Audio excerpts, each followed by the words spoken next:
मलिक साहब, एक तो ये जो अरकान की मअतली हुई है, इस पर अपना व्यू पॉइंट दे दें कि इस पर अब पार्टी का लाए अमल क्या होगा। और साथ साथ कहा जा रहा है कि स्टैंडिंग कमेटीज़ की जो चेयरमैनशिप है वो भी अब आपसे ले ली जाएगी, तो ग्राउंड तो वीक हो रही है पंजाब में भी फिर तहरीक इंसाफ की। जी, बात ये है जी कि अब देखें, बजट सेशन होता है और बजट सेशन में हमेशा अपोजिशन एहतजाज करती है। इससे बड़े बड़े एहतजाज हुए हैं और स्पीकर साहब खुद चूंकि लॉ नोइंग हैं और उनको पता है, लेकिन उन पे दबाव पड़ा। हमने उनके ख्याल में जो मोहतरमा चीफ मिनिस्टर हैं उधर की, उसकी डेडलाइन क्रॉस की।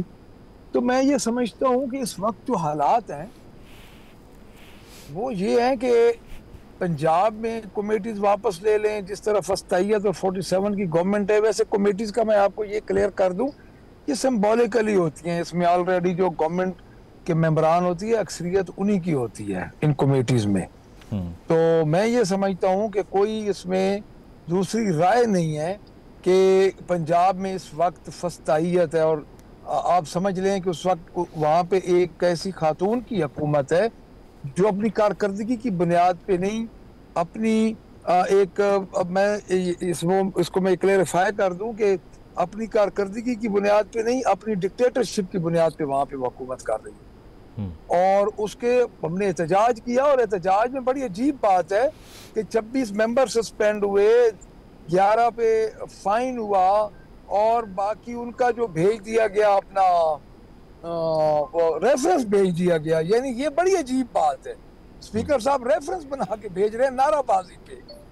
तो एक जिस तरह उधर तो एक समझ लें कि एक बादशाहत है और बादशाहत की हुकूमतूली या गुस्ताखी हुई है, तो उसमें ये सारे इकदाम उठाए जा रहे हैं। बायस्ड स्पीकर साहब अपने जो जितने भी उनके इकदाम हैं, ये स्टेप ले रहे हैं, वो बायस्ड ले रहे हैं।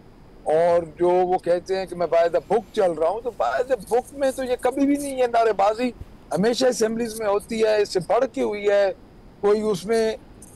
ये जरूर है कि आप ये देखें कि एक चीफ मिनिस्टर पाकिस्तान के सबसे बड़े सूबे की आई और अपोजिशन ने एक भरपूर एहतजाज किया, और अगर इस एहतजाज पे वो सस्पेंशन करते हैं तो करें उसको। उनको अगर ये अखलाकी तौर पे बेहतर लगता है, हम वैसे हम उनके जितने भी इकदाम है उनको चैलेंज करने जा रहे हैं। तो मेरा ख्याल है कि मैं ये समझता हूँ कि इस वक्त पंजाब में सूरत हाल सबसे बुरी है।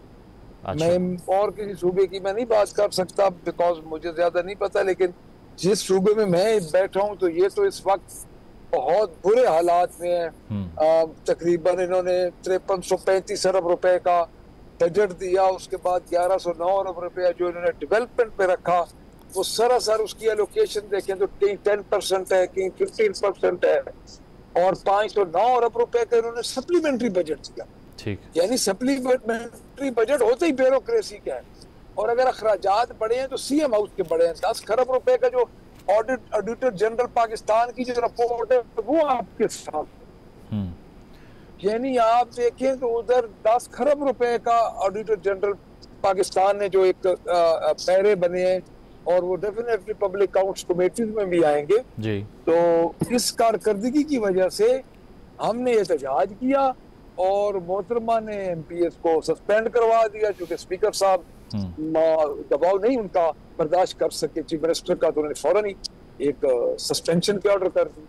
मलिक साहब, वैसे obviously it's out of your domain, लेकिन आपने कहा कि यहाँ सूरत हाल ख़राब है। पख्तूनख्वा से भी यही खबरें आ रही हैं। गंडापुर साहब ने यह कहा कि कोई साजिश की गई तो मैं असम्बली डिज़ोल्व कर दूँगा, क्योंकि जिस तरह ख्वाजा आसिफ साहब ने भी ये बात की है कि हो सकता है कि पख्तूनख्वा में जो पार्टीज़ हैं वो मिल के हुकूमत चेंज करने की कोशिश करें जो पीटीआई की अपोजिशन में हैं। और गंडापुर साहब ये कह रहे हैं कि खान साहब की अमानत है असम्बली, जब वो कहेंगे मैं डिज़ोल्व कर दूँगा।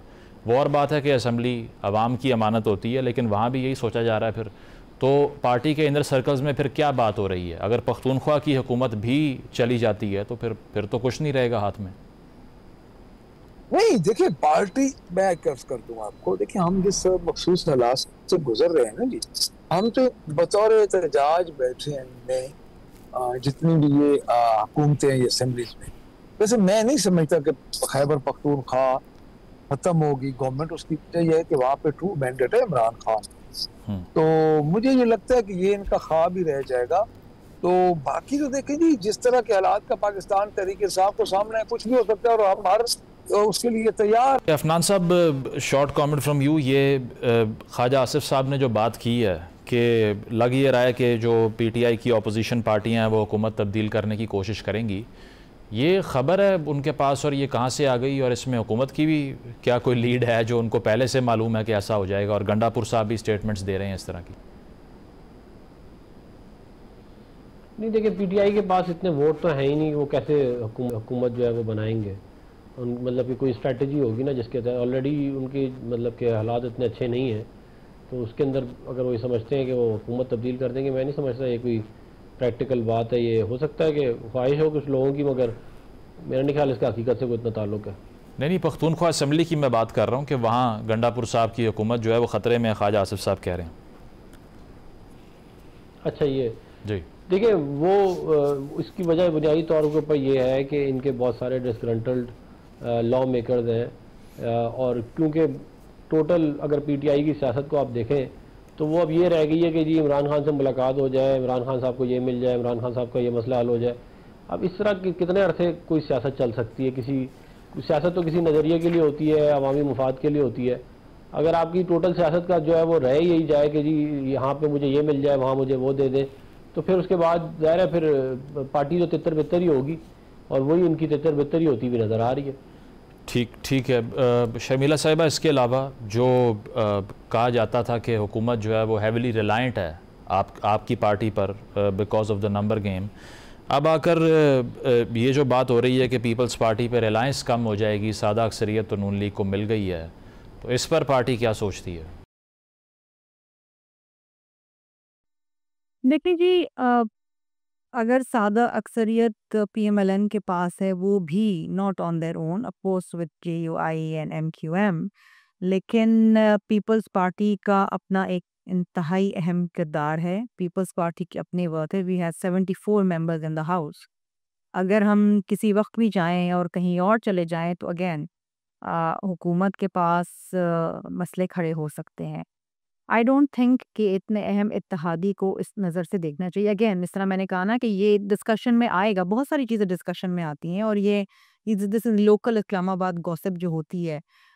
लेकिन मैं समझती हूँ कि हुकूमत को इस बात का इदराक है कि पीपल्स पार्टी उनके बुरे वक्त में भी साथ खड़ी रही है, और पीपल्स पार्टी वो जमात है जो ग्रास रूट लेवल की जमात है। और पीपल्स पार्टी ना सिर्फ पार्लियामान के अंदर कंट्रीब्यूट करती, अहम मामलात में, इश्यूज़ में कंट्रीब्यूट करती है, और मैं समझती हूँ कि पीएमएलएन रिलाई करती है पीपल्स पार्टी पे। आपने देखा होगा कि प्राइम मिनिस्टर साहब ने बिलावल भुट्टो ज़रदारी साहब की सरबराही में डिप्लोमेटिक मिशन जो है वो भेजा बाहर। अगर वो चाहते तो अपने किसी पीएमएलएन मेंबर को बना देते उस डेलीगेशन को लीड करने के लिए, बट ही न्यू कि no one other than Bilawal Bhutto Zardari साहब could have done what was done. बिल्कुल। और शर्मिला साहब, एक तरीके से हमने बावर कराया ठीक और दुनिया ने देखा। इकोनॉमिक एंगल भी एक है, क्योंकि जो बेनज़ीर इनकम सपोर्ट प्रोग्राम है उस पर कहा गया कि पीपल्स पार्टी ने परसुएड किया या मना लिया हुकूमत को कि 20% रकम उसकी बढ़वा ली जाए, लेकिन सोलर पैनल्स के ऊपर टैक्सेशन,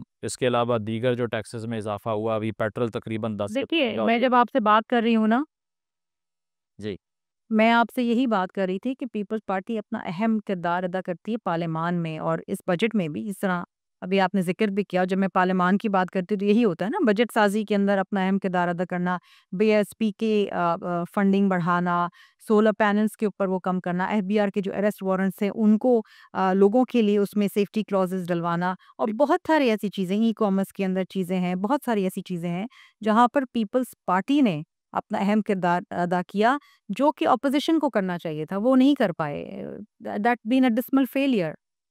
तो अगेन पीपल्स पार्टी की विजडम, चेयरमैन बिलावल भुट्टो ज़रदारी साहब की wisdom, and I think Peoples Party के मेंबरान की जो एक कंट्रीब्यूशन है वो देख के आई थिंक पीएमएलएन डज